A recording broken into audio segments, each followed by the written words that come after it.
evening, everyone, and welcome to Environmental Coffee House. This is Sandy Shallis, and I have a pretty good show for you tonight.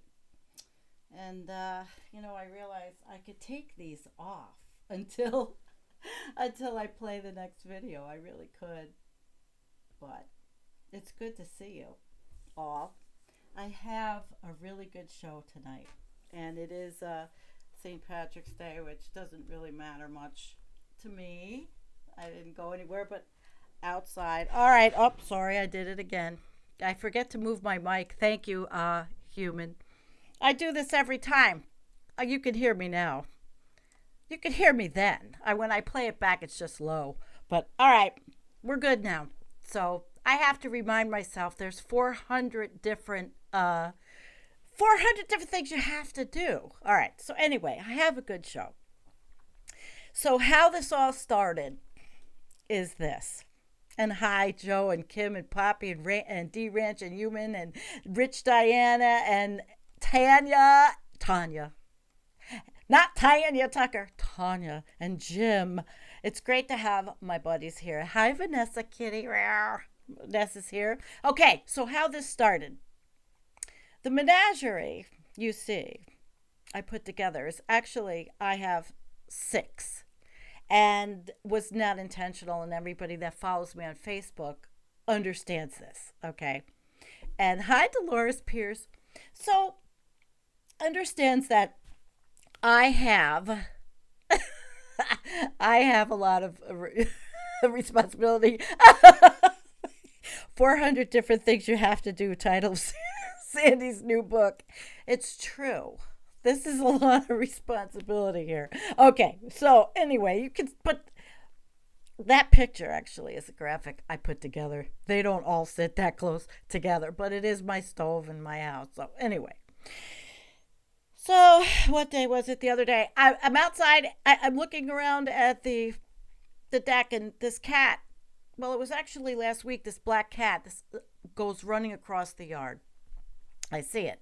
Now, mind you, Buddy, the black cat in this picture back there, he came into our life in January. And I took him, he's wonderful, but I took him to get neutered, and it cost a lot of money because Buddy had an undistended testicle, which has some kind of name, and he had to have like major surgery, and he had to wear that cone of shame for 2 weeks. You know what it was like having a young male cat with the cone of shame on for 2 weeks?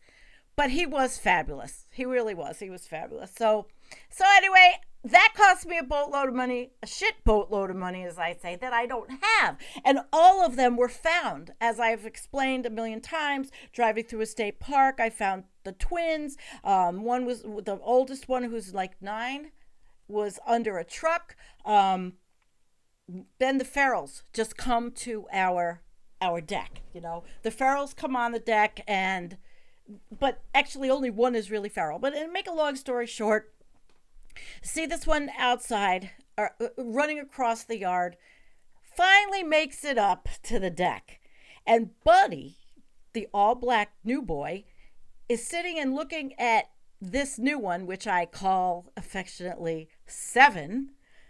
Number fucking 7, right? Number 7. Okay.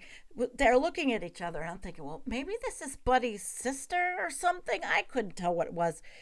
I took the cat in, put it in the basement, set it all up. It was emaciated, okay?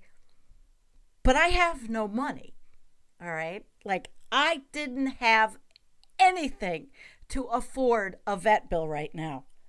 I just got my taxes paid. I mean, we all live the same freaking life, right?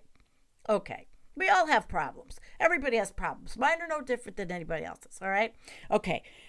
I take the cat to the vet, but I did a GoFundMe. It was like the last minute, I'm fucking panicking. I'm like, what am I going to do? I put a GoFundMe together, and guess what? I got enough to take care of the cat. I have enough loving friends in my life because of this, because of Facebook, because of all of you, and my friends around here, and my family, that I could take care of this cat and the right way. I couldn't let it die. It's not in me. I couldn't let it die. So he's at the vet, because I found out today he is a he, and he is 8 to 10 years old, and he's neutered. So it's not going to be as much as I thought it was at the vet, although I pick him up tomorrow, so I don't know exactly. They did all blood tests. So now I've got my fingers out. Now that I know what the story is, the cat's going to make it. I could fatten him up. I could take care of this cat and find his home. Somebody has to be missing this cat. The vet said very socialized. This cat was right at the door. I mean, right at the door. And then when the cat was in the basement, this cat was coming up the stairs. Oh, come on. I mean, a half an hour's worth of crying because he wanted to come in with all the other ones. And when I put him downstairs, I'm not eating fish and meat much anymore, but that cat ate a whole can of tuna fish.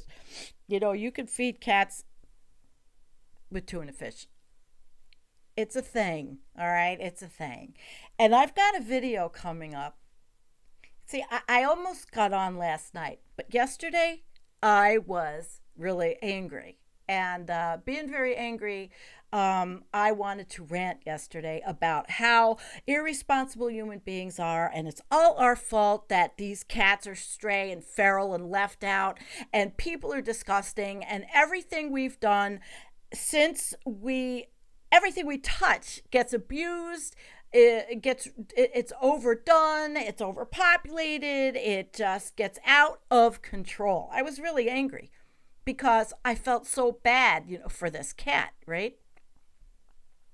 But it got me angry. I mean, yesterday I was pissed. I was in a pissed ass mood. But I'm glad I didn't do the show. I'm glad I put it together and waited for today.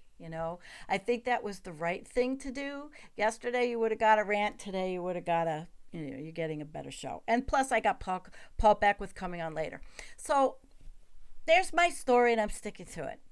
So as I decided to do this, I get all kinds of, research on the history of cats and should we even have pets except to fit, do what I do, which is not what I want to do.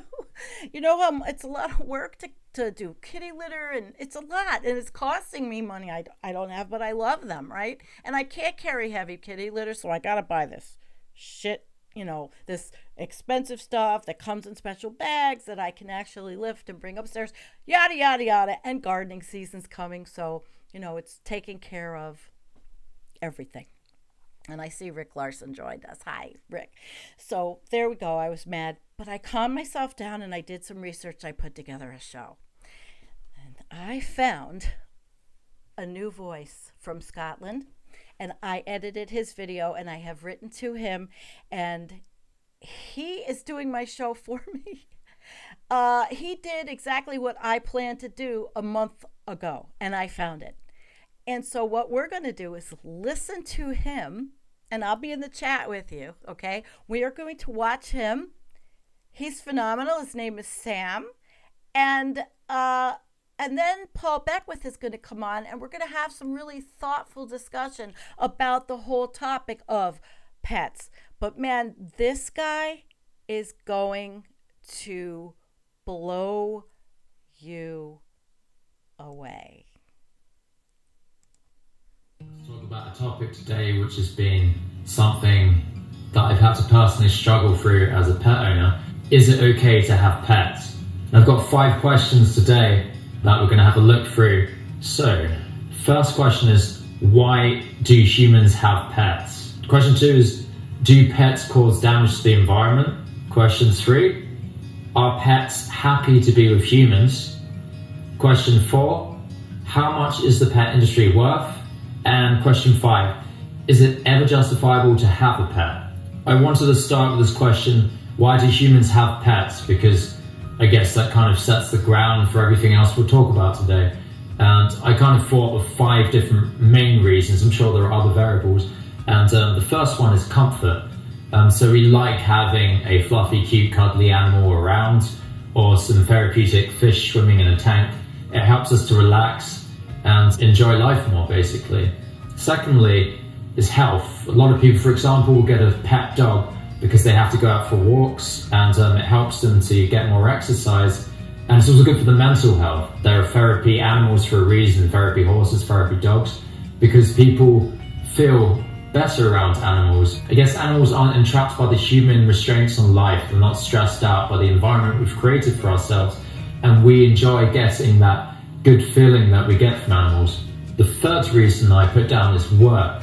There are plenty of animals that do a job. There are horses that pull things along. There are guide dogs that help and assist people who aren't able to see. There are dogs that help people hunting, so they retrieve a bird that's been shot, for example. There are many different jobs for different animals all over the world. Number 4 is entertainment.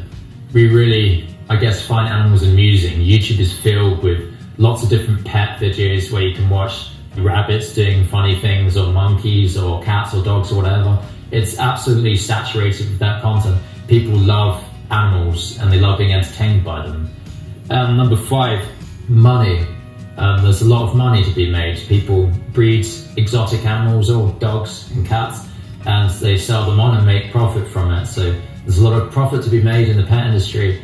And there's also things like dog racing and horse racing, and illegal things like dog fighting as well.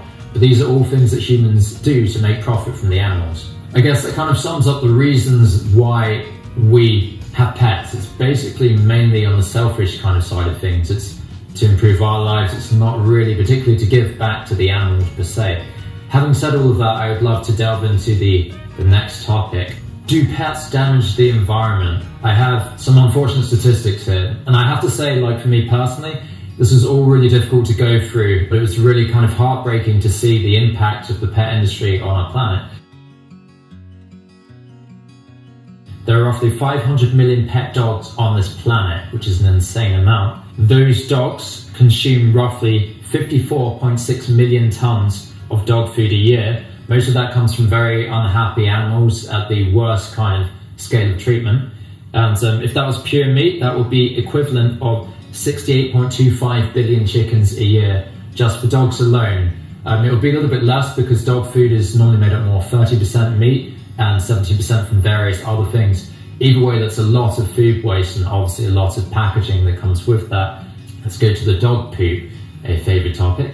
If every dog owner in the world used 2 dog poop bags a day, which is kind of what we use on average, that would equate to 365 billion dog poop bags a year, which is a ginormous amount. As you probably know, most of those bags are plastic. A lot of them tout themselves as being recyclable plastic, but I think many of us secretly deep down know that many of those recyclable plastic bags aren't good for the environment, and they might break down into microplastics.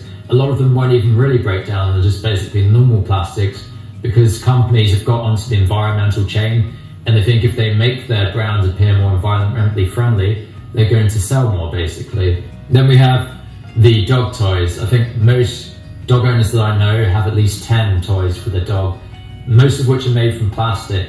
And if you multiply it by 500 million dogs, that's a hell of a lot of waste being created, because they rip the toys up, then we throw them out, then we buy new toys and they rip those up and then we throw them out.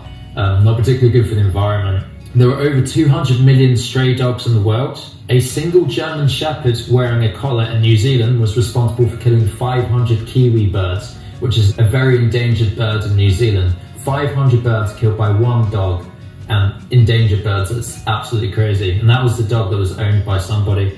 12 ownerless dogs were responsible for nearly completely wiping out populations of the endangered Fijian ground frog in Viwa Island. So yeah, nearly eradicated a species, 12 dogs.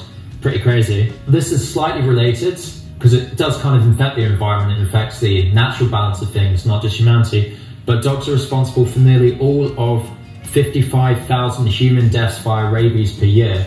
And so we can presume those dogs are also responsible for deaths of wild animals. That's a lot of damage, environmentally speaking. Let's move on to cats. An estimated 275 million wild animals are killed a year by pet cats in the UK alone. Those animals include 55 million birds, rabbits, squirrels, mice, frogs, lizards, snakes, hedgehogs, rats, etc. In America, cats, both owned and unowned, but all domesticated, are responsible for between 1.4 and 3.7 billion bird deaths and between 6.9 and 20.7 billion mammal deaths, which are insane figures. There are an estimated 220 to 600 million pet cats on planet Earth. The Scottish wildcat became functionally extinct due to interbreeding with domesticated cats in 2018. That's 2018, that's not extinct in 1970 or in the year 1700, that's 2018, that was a couple of years ago pretty much. If we took the minimum cat population estimate of 220 million cats, domestic cats, then cats would eat a minimum of 9.61 million tons of cat food a year, which again primarily comes from poorly treated animals. Feral cats, so that have arrived from pet cats, now cover 99.8% of Australia at an average of one cat for every 4 square kilometres. They're causing untold damage in the local wildlife.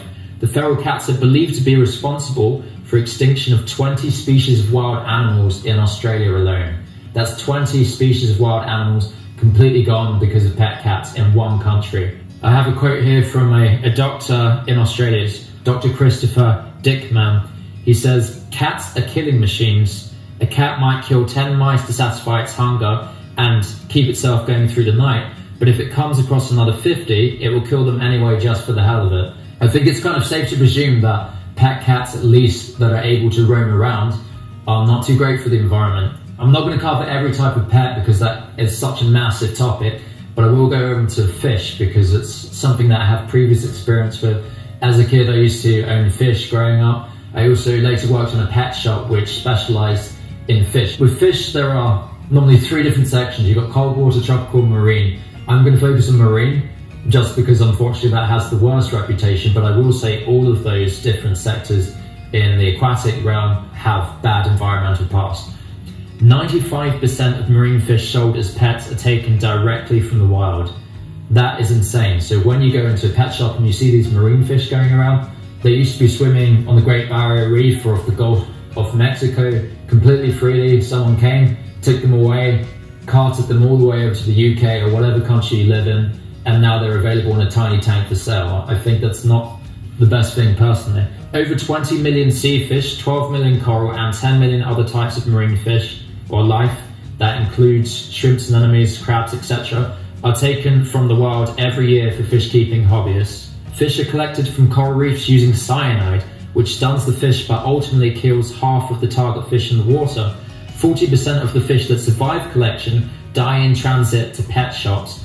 And then from experience personally of working in an award-winning aquatic shop, fish die in the pet shop too. These fish are really not going through the best life and situation. So just to further that, the cyanide used to collect the fish also kills coral on the reef, and marine scientists have rated that as one of the biggest threats to ocean coral reefs, which is crazy. So pet fish or marine pet fish in corals is actually a direct threat to the survival of coral ecosystems across the planet. Obviously that is a very damaging hobby in that sense. It's fairly safe to say that having pets is not very good for the environment. Alright, question 3. Are pets happy to be with humans? I think this is kind of an open question and many people can have different opinions on this. I will firstly say that it depends on the owner and it depends on the pet. So if you have a very good owner that gives a lot of time and energy and attention to their pet, and they also ensure that they have a very healthy diet and good exercise, then they could be considerably happy. But on the other scale of thing, you can get owners who are not very good at looking after their pets, and I'm sure we've all heard terrible stories. I will say that it's very incredibly rare that a wild animal will choose to go into a human's dwelling and make themselves a pet. There are instances of animals that become fairly tame and they visit once a morning to get some food, and then they go back out into the wild. Even that, on the grand scale of things, is fairly rare. And so just from that perspective, it would appear that animals aren't deliberately trying to become our pets. I want to have a little look at budgies in particular, kind of like highlighting the plight of birds within captivity. So budgie, I'm sure we all know, is the cute little green or blue birds normally that people have in a cage in the window that makes some cheerful chirping and makes people happy. And quite often people get that as a therapeutic pet to brighten up their day and to make their living space nicer and more friendly. Budgies in the wild will travel up to 400 kilometers a day, so that's a lot of flying and a lot of space that they need in the wild. In the wild, they live in big flocks. They can be in flocks up to as many as 10,000 individuals or even more. Quite often in the house environment, it's one budgie by itself, which is terrible for a social animal, and quite often the cage is maybe this big. And if you compare that with having the ability to fly 400 kilometers a day, they migrate thousands of kilometers. Definitely not what the budgie would choose, I'm guessing. I will make one point that some people can raise as to why pets would be happy to be with humans, and that's longevity. Basically, it's been proven that pets will live longer under the right circumstances, and I stress under the right circumstances, than their wild counterparts. I think there's a famous cockatoo that stayed, so that was in the zoo, but we can kind of call that a pet. I think it lived for 86 years, and you've got other examples of dogs and cats living far longer than they would do if they were in the wild. That could be argued as a reason why an animal would prefer to stay with humans. I think generally speaking, if we think about a dog, like the wolf or a fox would be a wild counterpart, how much time they have engaging with their natural environment, going for walks, they're hunting, they're doing a job. Good humans will walk their dogs 2 hours a day, which is nothing compared to the wild. Human environments aren't very exciting for a dog compared to what's out there, and a garden pales in comparison to the forest. If a dog really had a choice, or a cat really had a choice, house cat in particular, to be in the wild, in the optimum environment, or to be in the house, I'm guessing they would choose the wild. Unfortunately, we've bred a lot of animals or pets in such a way that they can't survive in the wild, so that's a different debate. I just want to also cover the diet. So a diet of a wild animal is going to be much healthier than the diets we often feed our pets. We often feed them cheap meat that's been heavily processed, affected by chemicals. It's undoubtedly not as good for the health of our pets. So I'm going to guess that pets would prefer to have a wild diet rather than our kind of, I guess, McDonald's diet. Maybe it tastes better, I don't know. It's unfortunate I can't really interview the animals on this, because that would be the greatest thing, but I'm just having to go by presumptions, and from what I've seen and what I've observed, also some very bad pet owners I've come across, I'm presuming that most animals would prefer not to be pets. Number 4, how much is the pet industry worth? It's painful to say, but some people will probably buy a pet much like they would buy a piece of furniture for their house. It becomes like a possession of theirs, and not a free will being with the capability to do as it pleases. In America, the pet industry is worth $99 billion a year. In the UK, it's worth £7 billion a year. That's a hell of a lot of money that's involved in the pet industry. The Countess Carlotta Liebenstein of Germany left approximately $106 million to her German Shepherd, Günther III, in 1992. Her trustees invested the money and tripled the fortune. When Günther IV was born, he officially became the wealthiest dog alive. It has been reported that his fortune has grown to more than $372 million. That's one dog on planet Earth that owns $372 million. A dog does not need that amount of money, and it's not good for it, and it's not good for our society, in my opinion, that stuff like that goes on. And the amount of money that's involved in the pet industry is obviously going to result in corruption. People always push to get more profit. The animals are the ones suffering for that because they get treated like products, and unfortunately I don't think that that's the great thing that it's become such a business as it is, and every year the pet industry becomes more and more valuable and more money is made from it, and we're buying products that we don't need for our animals and for our pets. So I'd like to go to the 5th question, which is it ever justifiable to have a pet? I guess when you listen to everything that I've just said now, it could appear that having a pet would not be justifiable. I will say, however, that humanity has created the pet industry. We've bred many types of animals in unnatural ways to the point where they can't survive by themselves. We can't release chickens into the wild who come from mass chicken farms because they will die within a day pretty much. They're so reliant on us now, and there are types of dogs as well who can't survive outside without a coat because of the way we've bred them. So it's now our responsibility to look after these animals.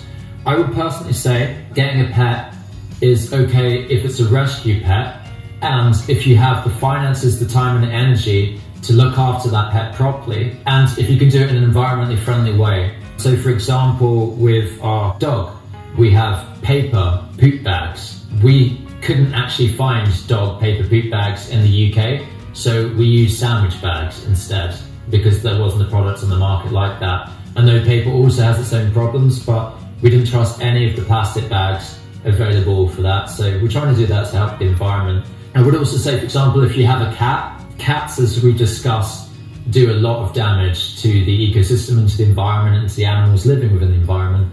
And so if you have a cat that roams around freely, you're doing so with the knowledge it's going to kill thousands of animals over its lifetime. Unfortunately, I think for our cat friends, the best thing for them is to be house cats. In that sense, it's a terrible thing to say because I want them to have a great life as well. But then it would be like pitting the pet cat against the lives of hundreds or thousands of wild animals. The other problem as discussed is your pet cat, especially if it's not been neutered, can possibly breed with feral cats, which are causing so much damage to the environment. For anyone who does have a pet cat and they still want to let their cat roam freely, I would say it would be best if they get a collar with a bell on it so that animals can hear them sneaking up. It's not going to work 100% of the time. They're still going to kill a lot. Unfortunately, it's within their nature, but it might help. The other thing is, I do not condone neutering your animal. Imagine somebody coming to you, forcibly taking you away to a dark room somewhere, or a light room, and neutering you, making sure you can't have children. That's a horrible and traumatizing experience, and I wouldn't want that to happen to any animal.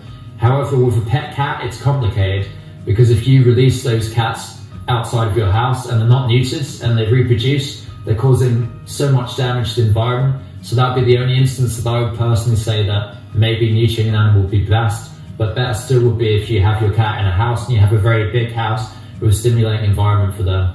Otherwise, I'd say having a pet cat is not great, and obviously getting a rescue cat's much better than buying a cat from a breeder who's doing that for business, basically. There are so many different animals that need our help. There's rescue homes filled up with animals and they're living in tiny little cages.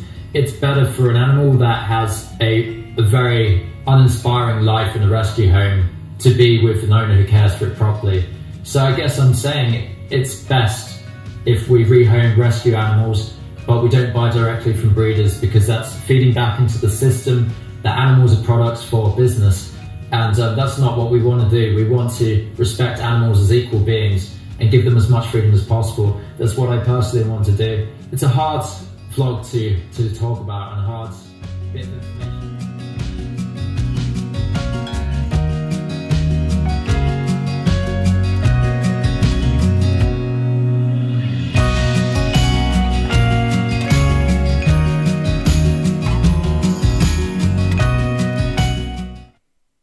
Well, I loved this young man's talk. Honestly, when I heard it, I was searching for things. I said he did my show. Maybe with the exception of the neutering deal, because he didn't mention spay. But that's okay, because he's got a voice and he has a reason for feeling like he feels. But I thought he hit on so many excellent points that we could all take home and understand. I didn't exactly, and I had fish tanks, didn't exactly realize the method. I didn't have marine tanks, how invasive and horrible that is. I mean, everything we do is invasive and horrible. So right now we're waiting for Paul Beckwith. I hope he makes it. Let me check. We have a couple of articles. I'm going to check and make sure he has not written to me and said something absolutely horrible happened or he crashed. No. So he should be with us shortly, and we're going to have a conversation, because those of you that follow Paul Beckwith know he talks about climate change and the jet stream and the Arctic and all the same, what we talk about. But he also has a black cat, and I was going to go get mine, but I'm not going to bother. He will have Shackleton, and Shackleton, it just made me feel like reaching out to Paul and asking him if he wanted to come on and talk about this subject, because we have two other articles to discuss, and one is the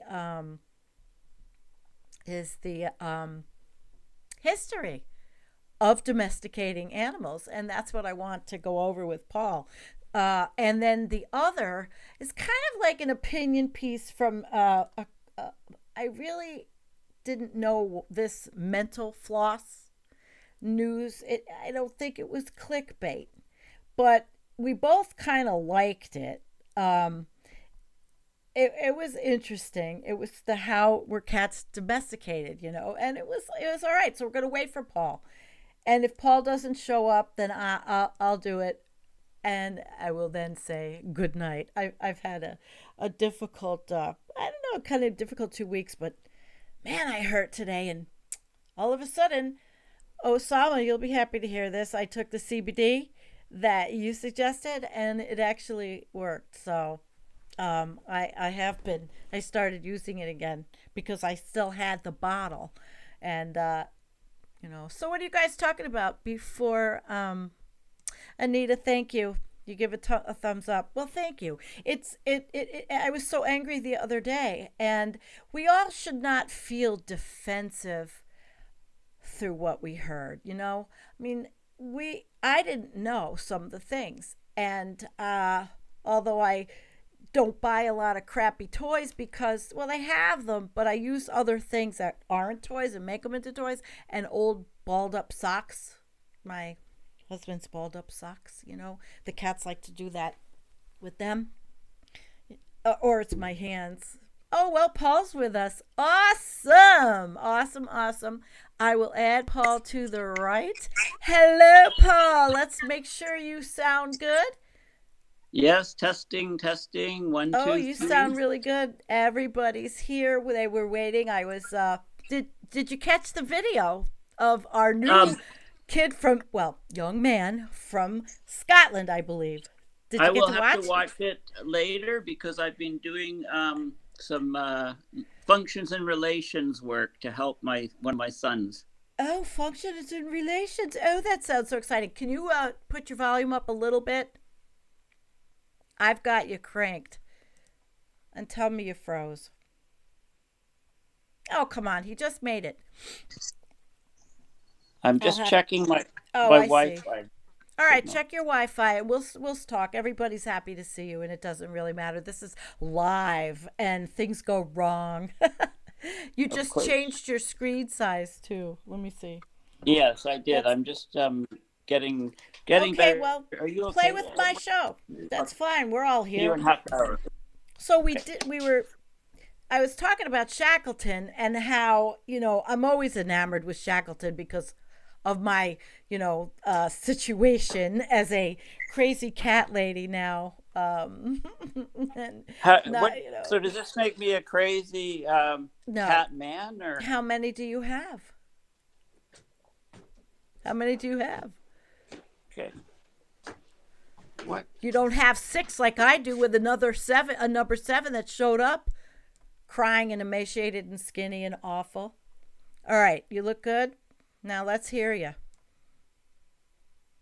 Yeah, it looks good. And see Paul, he's walking through the house with the internet's waving in and out, and he's going to get Shackleton, so we're just going to have to put up with this internet problem. Who cares? Anyway, so I was enamored with Shackleton, and look at this. Oh, Fiesta. Paul, the man of my dreams. And oh, look, Paul, you're popular tonight. I'm a Beckwith grouper. Yay! He'll be back. I'm just going to... Oh, Paul, you keep bopping in and out, Your groupers are here. I wonder what's going on with him. I'm going to make sure I write to him. And I should have that technical difficulties thing up, right? Paul, you back now? Wait, you keep freezing. You keep freezing. Okay. Just so he knows, just in case. I wonder what's wrong with his internet. Well, anyway, guys. All right, so let's see what you guys are talking about while we're waiting for Paul. Respect to a great scientist and engineer. Absolutely. Okay, we will. The new Tim Bob one? All right, I saw it. I didn't watch it yet. I did not watch it yet. All right, Paul, what the heck is going on? I sent him the directions and all of that good stuff. So I'm gonna try to bring Sam on. I thought Sam was great. Okay, let's do this again. Are you back now? And maybe you won't freeze. Oh, is this all that we had to go through to get Shackleton? See, I could get up and go get Buddy, but Shackleton's the star tonight. Yes, They he's can right see here. all of my cats behind me on the graphic I created for my green screen tonight. Yes, I did see that. Yes. Yeah. And there's one out of it. There's one I didn't add, Rosebud. Rosebud is extremely feral, and she doesn't even let me pick her up. But let's see Shackleton. Hi, Shackleton. Everybody's here for you, Paul. So There he is right here. Okay. there he Come on, is. look at the camera. There he is. Paul is Taking refreezing the off Arctic. now. And, All right. there's another one too. So you're stuck with me. I'm sorry. That's okay, Paul. You're the star of the show. But we're I gotta talking get about the the- animals. I wanted your take on the material that I sent you, and I told everybody that we would go over the article together, the one that was actually about cats and domesticated, that because that was where I was going. We got data from Sam. He really did his homework.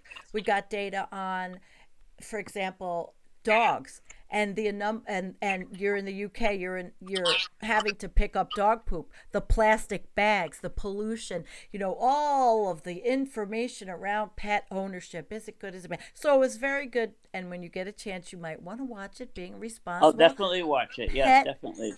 Pet custodial person that you are, because I hate to say owner. It's gross. Yeah. We are just custodians, like when you own Well, property. I think the question that I really liked is Turn up some volume, babe. We need you to crank some volume. The question that really came up in the article on cats is, and domestic 6% of DNA in common with the lion, something like that. Yeah, that's interesting. But let's pull it up. Is cats are always so independent, right? So the question is, have they domesticated humans? Or, we think we've domesticated cats, but maybe they've really domesticated us instead. That's what they got. Yeah, it said the 95.6% of DNA. That was the thing. Have they domesticated us? But it was interesting how they talked about this. The 12,000, it became 12,000 years ago. And my whole take is, as innocent as it may have started, we have bred the shit out of everything, and we have basically, I mean, I don't want to sound like I don't hate people. I love people. Obviously, I love people. But as a whole, everything we touch turns to shit. I mean, that's how I started. I was telling everybody how mad I was after my number 7 came on my deck, because I felt like this is so awful. These strays and the whatever. Now, are you being illegal Paul? by having so many cats, or No? Isn't there some bylaw that limits you to so many? There is in my county. I live in Amish County. You're allowed to have something like 20 paws, I believe, in Ottawa. Something like that. Okay, and do they have the paw police? Does Paw Patrol come to your house? I don't know, but that doesn't make any sense. Like, that's, I guess, 4 cats and 1 dog, or right. If you've got a couple 3-legged cats, maybe you could get in an extra animal or something for the other last 2 legs. I don't know, but anyway, yeah, a friend of mine has about 10. So, I mean, I guess the thing is with 10, I mean, your cats are outdoor cats, are they? They just come and feed them outside. They're all indoor. Oh no, cats. they live in the house. Because I don't want them to kill birds, and I can't guarantee that they're just going to kill pests. But I don't have any pests. I don't consider the chipmunks are not pests to me. No, they're all inside. Okay. They're all happy. My house is big enough. They all are very happy. But but you said, they were accident. feral. Some of them were feral, Stray, and then you took one them really in. feral. Yes, Right. I took So them in. how long does it take them to get used to you inside the house and to all of the other cats, the feral one? There's one completely feral one, Rosebud. She's been with us 3 years. I still can't pet her or hold her. No, Really? Okay. nope. She'll go near my Yeah. husband because he's got some kind of animal thing, smell. Mm. I mean, that I don't know what it is Right. about him, but he Yeah. does. She'll go to him, but not me. The other Okay. ones are stray. I think they were socialized. They might have been socialized wherever they came from. Two were dumped in a state park, so they came from somebody who dumped them there. And we knew Yes. they were dumped because we drove by and saw them. And one was also probably a stray that ended up under somebody's truck. Uh, One, and then the other, everybody else ends up on my deck because they're Amish barn cats, most likely from my neighbor up the Yeah. road. And Mm. this other one, though, is 10 years old, the new one. Totally different. It's somebody's runaway cat. And I was all, see, Paul was going to do this yesterday. Like I told everybody this already. I was going to do this yesterday, but I was angry. And that's when I thought, you have a calming effect. And let's talk about it. We love Shackleton, and Buddy likes watching you. So tell me, how do you know that cat is 10 years old? I mean, they The don't vet told throw me. rings on their paws. No, the vet Okay. said 8 to 10 How, years how, old. how do they how does Teeth. the vet know? What are they measuring? Teeth. Okay, Teeth. so it's like coral reefs then. If you count the rings or stalactites or stalagmites, so you can actually find a way with the cats with the teeth. I was wondering with the hands or the claws, but the claws break off all the time. So Yeah, yeah, they change. teeth make sense. So did they get a new layer? How did they tell from like they can't just look in the mouth at the cat's mouth and say, oh, look at the teeth and come up with a number, right? Do they have to do a study, like an He said eight analysis to of the ten. teeth? He's taken blood work. I suppose that the quantity or quality of urine, quality of blood work, perhaps there's different, the molecular Yeah, difference between young the blood and DNA. old blood in pets. Yeah. Mm. There's a lot, and Yeah. he took blood and he did tests because the goodness of my wonderful people that chipped in to help me on Facebook. I mean, you can't get any Oh, better than that. They all, it everybody let out you. there, you know, I love you. Yeah. Really, I was freaking out, but I've said all this, so I was freaking out because I didn't know I wasn't gonna let the thing die, so Yeah. I didn't, and I took it to the vet, and my vet's getting used to me with Yeah, this, I but bet. I don't. I want to find the home. I want to find that this is an older cat. Somebody's missing this cat. Right. It ran away at least 2 months ago because it's skinny. It's like miserable, emaciated. Yeah. But when I took him and he ate a whole can of tuna fish, so he was happy. Now, because you have all of these cats now, is your husband jealous?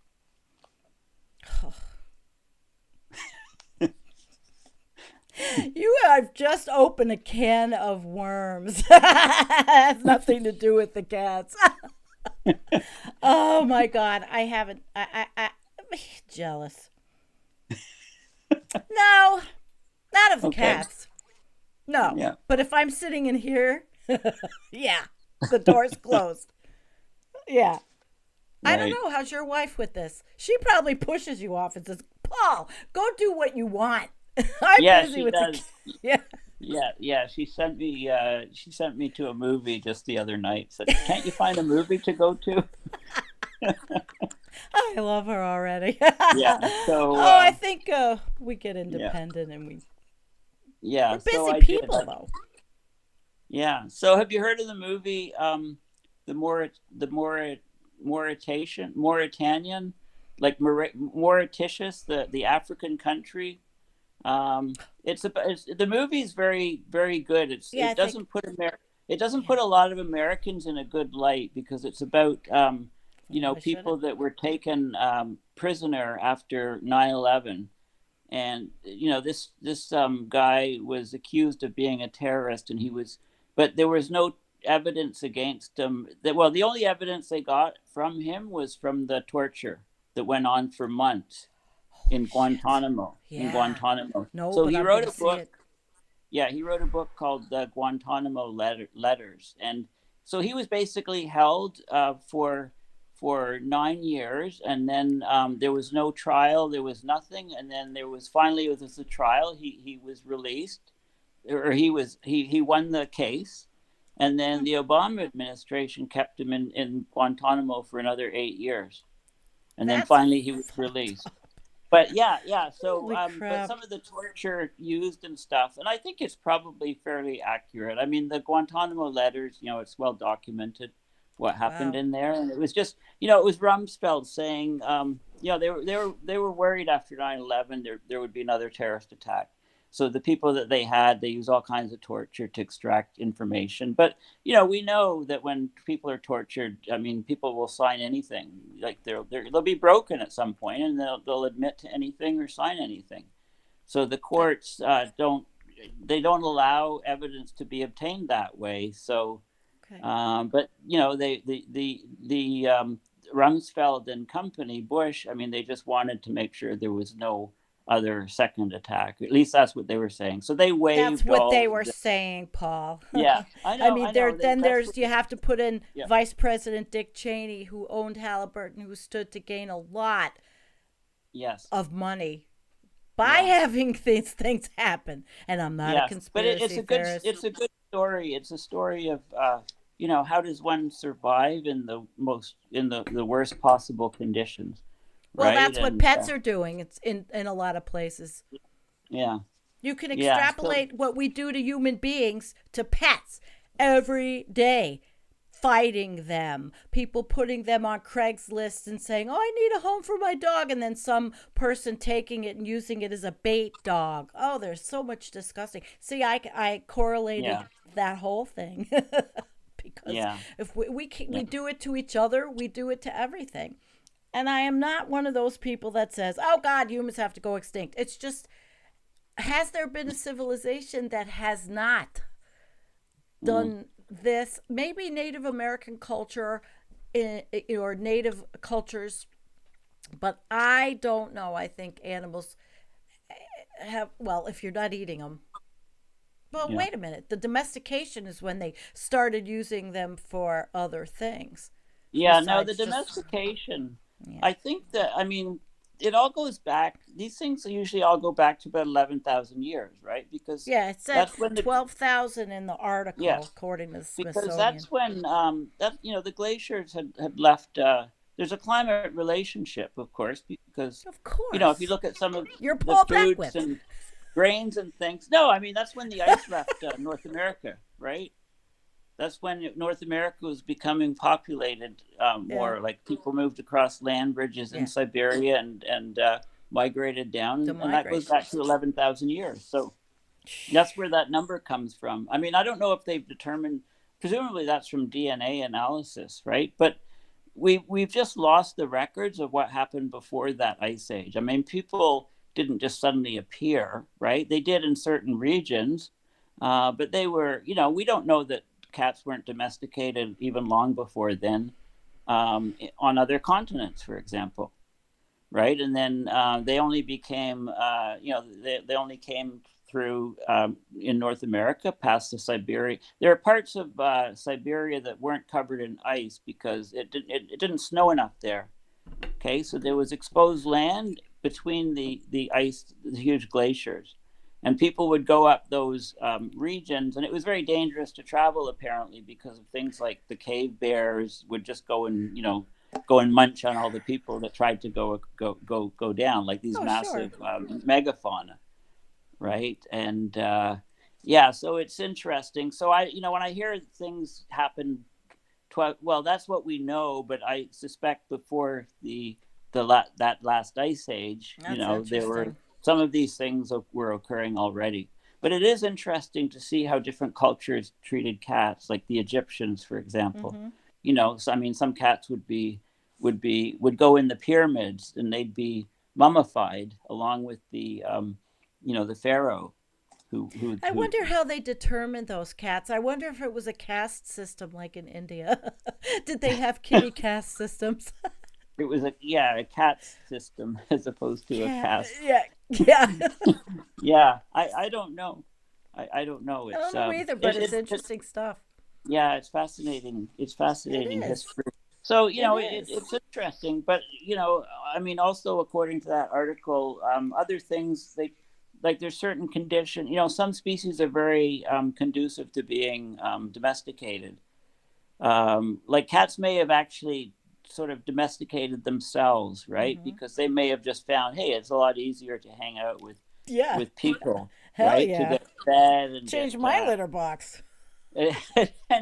Yes, exactly. So, they may have kind of domesticated themselves, but it's interesting that people tried to domesticate zebras, I think was an example. There was a few. Yeah. And that didn't work too well. And I guess that, leads to the question is, how come we've only domesticated animals that live on the land? I mean, the answer is pretty obvious, right? Because we live on the land, but that's one of the... there's no whale saddles? Yeah, there's no blazing saddles of the sea. I mean, you could argue maybe dolphins have been somewhat domesticated, maybe, right? Yeah. They're very friendly to people, and you could argue. I mean, that possibly they have, but I mean, one thing I saw that was interesting is, when you domesticate animals, it makes the I'm loud apparently. When you domesticate, like the whale shark can be easily domesticated. I've read, and whale sharks are actually pretty tasty. So if we domesticated whale sharks and then they could be a huge food supply for humanity, for example. Is one thing that some marine biologists are saying, but we've never done that sort of thing. Yeah. You think we'll get desperate enough to do it? I don't know. Do you think the oceans will reap life long enough for us to get desperate enough to do it? Well, we're certainly doing a number on the oceans, but maybe, I don't know. I keep thinking that maybe one day people will start getting collectively a bit smarter, but it would be a wonderful thing. And you do give us some upswing when you're delivering the sobering information. I find that lately I have been in a downswing, and I keep thinking, my God, I can't make my show so depressing. But right. When you're putting these dots together with everything you look at, when it's people like us, we just see it, and it's not something you can brush away. Like Peter Carter, Dr. Peter Carter's passion is amazing. I like his new channel. I want everybody to go and Paul's working with him, and his 2019 presentation, and I forgot to get the name of it. Was a health conference. It was wonderful. I literally copied every single slide to keep in a library online on my desktop because it was so good. So I'm happy that you're making that. He just needs he needs a better video somehow, or he has shitty internet like me. Yeah, well, we started a new group, the Climate Emergency Forum. So we've done a few videos. I watched them. Third one should be out soon, and then there'll be one on the oceans coming soon. Well, cool. And I think then this week we're going to talk all about the cryosphere. Good. That deserves the Environmental Coffee House Flush of the Day. That is an esteemed thing here in Environmental Coffee House, because we like to flush away the bad and bring in the good. Right. So there you go. Now was that just a sound effect, or was that a real? It was a sound effect. I started using that after I had to have my septic system plowed up in January. But that's a digital file you just ran, right? You're not sitting in the bathroom. Do I look? Oh yeah, I have a green screen. Yeah, I'm sitting in the bathroom doing my live stream because my bathroom is just so opulently beautiful. Just so that you can use. I have a golden toilet. Just like Donald, yes. Yes, we haven't heard too much Donald. about him. The Donald, yes. The Donald. I don't know. Well, I don't keep up. I keep up with what's important to me and Donald Trump. I'm very happy not to have Yeah, to see that name every day. But yeah, I'm not falling asleep like people said. Well, Biden will win and everybody will fall asleep. Oh, no, we won't. no, We're going to no, watch everything. And I'm watching no. Deb Haaland. I want to see how well she does in the Department of Interior. She gave me hope, Yeah, and I like it. yeah. Oh yeah, So, yeah. No, there's some good changes. So, it's just that we've expected yeah, politicians for a right. long time to say one thing and do other things. So people are keeping a close eye. I mean, what we've seen so Yes. far, I think, has been great from Joe there. Yeah. Yeah, So except I do fear the fracking bullshit because now that New yeah, York is having issues with our governor, will that lead to a yeah, cluster? Excuse my language, it's my show. A clusterfuck down the road where my county, which is on Marcellus Shale, and if the ban goes, they're just chomping at the bit yeah, to frack here, Paul, and it would destroy our community. It would. yeah, yeah. Well, hopefully So that doesn't happen. That's let's stopped. Yeah, hope. Let's hope. Let's yeah, work towards it because that's where I'll be. yeah, I'm an activist. yeah, Pipelines and fracking, and I have been because this is that whole area, yeah. and Oh yeah, who no, I know. Josh It's Fox is very integral, and the Delaware Basin just had some news, but they had the same news, so I haven't looked into the actual legal meanings of that decision, how hmm binding it is. So I have to look because I know Maryland banned fracking. That's what I would like to see in New yeah, York, yeah, an outright ban that's non-negotiable. So we'll see. So yeah, where are we? We've been almost an hour, Paul. You came for that last half hour, which was great. And I yeah. appreciated this because I just wanted a light show with you after I got all my anger out yesterday. And when I found Sam and that video, he did the whole show. He basically did the whole show in the video. But we did have the one more article, but it is kind of, you know what, it'll just bring us down. Everybody can read it. It's in the show notes. It's from 2015, no, 2019. Pets, is it ethical to keep them? And it was a Right. very well written piece. And so I Yeah. would suggest if anybody wants to look at it, I'll just pull it up so you can see it, and then you can read it because it was good. But we don't need to do that. We don't. We're having a good conversation. Yeah. I do like to show. So what else do you want to impart upon us that we should know about, Paul? Well, I don't know. I think we should try to delve more into the cats. Actually, that's the topic of the show. Have you seen the musical? Yes, I actually Did, saw it on Broadway. I did. did you see Did you see the movie? I think wasn't there a movie as well? And the There was a movie got movie. the terrible I never ratings. saw the movie because I did Yeah. not want to spoil my memory of seeing it on Broadway. Okay. Yeah. Yeah. No, I think the movie was considered one of the worst movies of the year or something when it came out. Like I never I saw never it. saw it myself, but since we're talking about cats of all aspects, and yeah, I guess so why I think the behavior of independence of you've heard the expression of it's something is as difficult as herding cats, right? Yeah, Because cats hurting them. yeah, because cats cannot be herded. They're all so independent, right? And so the independence trait, that's still in their genetic makeup to be independent. I mean, my cat, for example, if I pick him up and place him somewhere very comfortable, he will never fall asleep in the spot where I've placed him. Like at the very least, he has to get up and walk or do a couple circles, and then Okay. and Like sort a of sniff, toddler. sniff around, and then he might settle in a very close spot, or he might be facing the other. He doesn't like to when he's sleeping. He doesn't like to his head. He likes to be facing away from people when he's Yeah, you sleeping. He'll notice never. that. Yeah, he'll never. I don't know if that's just Isn't him cat or behavior fun? I mean, I find yeah, it fascinating to watch every single different one of my cats has different behavior, different everything about their affect and how they play yeah, and how they sleep. I'm just studying it. I'm eating it up.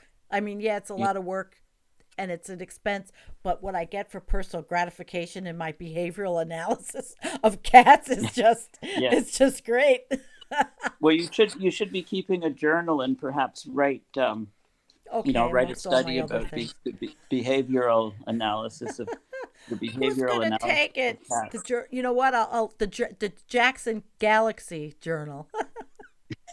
Yeah, I mean, one of the things, what, like, put yourself in the cat's mind. I mean, what do they think about us? And some people have written. There's some scientific studies that have shown that cats actually think that people are just very large cats.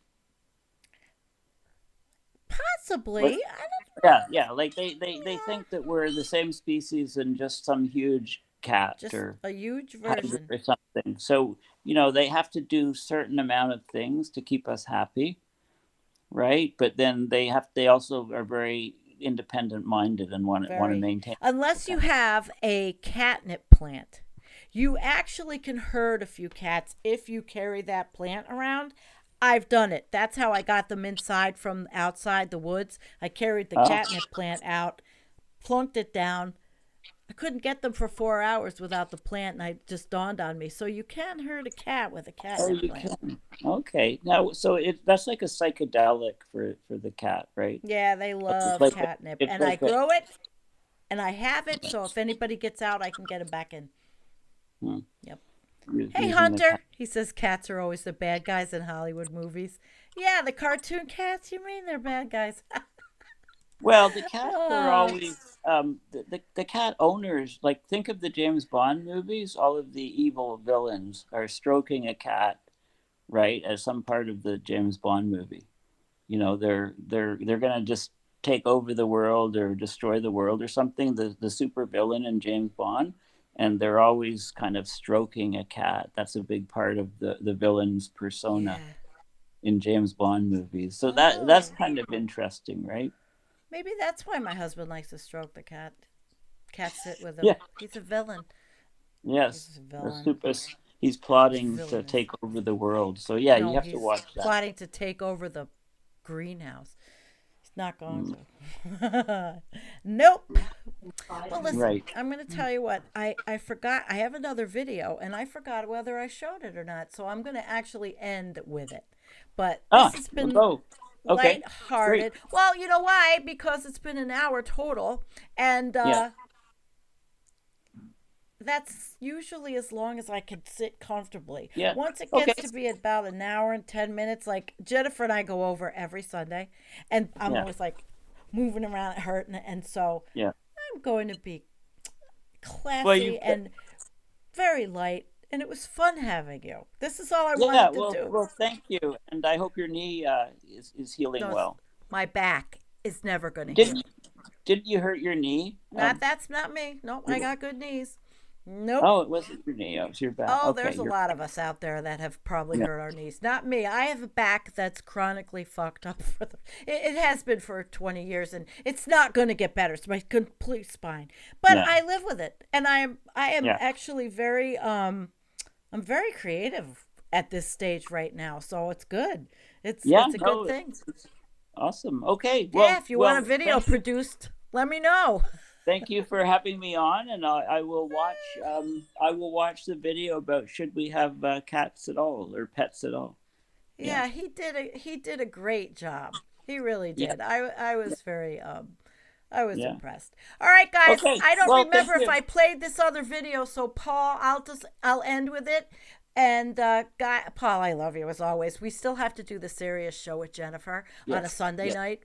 We have to follow up on me in sometime. Okay. Geologic stuff. Yep. Hug. I'm gonna get back to my I'm getting back to my math, my grade 11 math. So go back to your grade 11 math. Yeah. Okay. Thank you. Love you. Okay. Goodbye. Bye, guys. Watch this video. Don't go yet. I forgot. I don't think I did it in the beginning. Bye. Bye.